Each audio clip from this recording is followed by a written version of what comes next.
एक मोठी बातमी आहे। देवेंद्र फडणवीस हे अजित पवार यांच्या भेटीला आता गेलेले आहेत। अजितदारांच्या भेटीसाठी प्रफुल्ल पटेल यांच्या घरी देवेंद्र फडणवीस दाखल झालेले आहेत आणि अजित पवार आणि देवेंद्र फडणवीस यांच्यात चर्चा होते आहे। स्मिता वाघ, रक्षा खडसे सुद्धा प्रफुल्ल पटेल यांच्या घरी दाखल झालेले आहेत।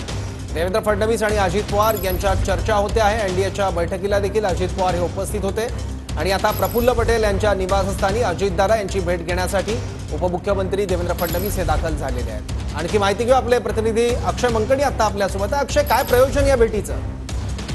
सौरभ, नक्कीच एनडीएची बैठक थोड्याच वेळापूर्वी संपूर्ण पार पडलेली होती।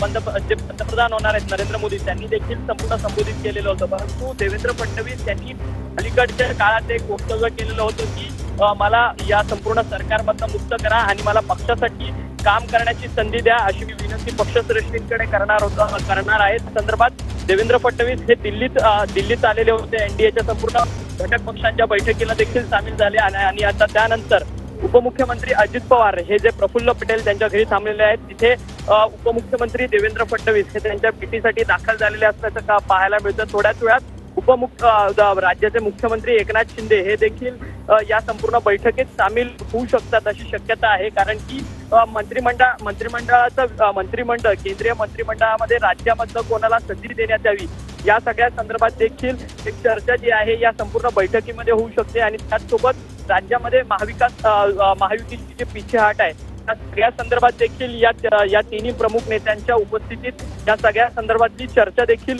होऊ शकते। त्यामुळे ही अत्यंत महत्वाची बैठक जी आहे ती प्रफुल्ल पटेल यांच्या घरी होताना आपल्याला सध्या तरी पाहायला मिळत आहे। धन्यवाद अक्षय या माहितीबद्दल। तर प्रफुल्ल पटेल यांच्या घरी फडणवीस आणि अजित पवारांची भेट होते आहे। चर्चा नेमकी काय होते दोघांमध्ये ते बघावं लागेल, पण प्रफुल्ल पटेल यांच्या निवासस्थानी अजितदादा आहेत आणि तिथेच देवेंद्र फडणवीस हे सुद्धा दाखल झालेले आहेत। त्यांच्यासोबत स्मिता वाघ आणि रक्षा खडसेही आहेत।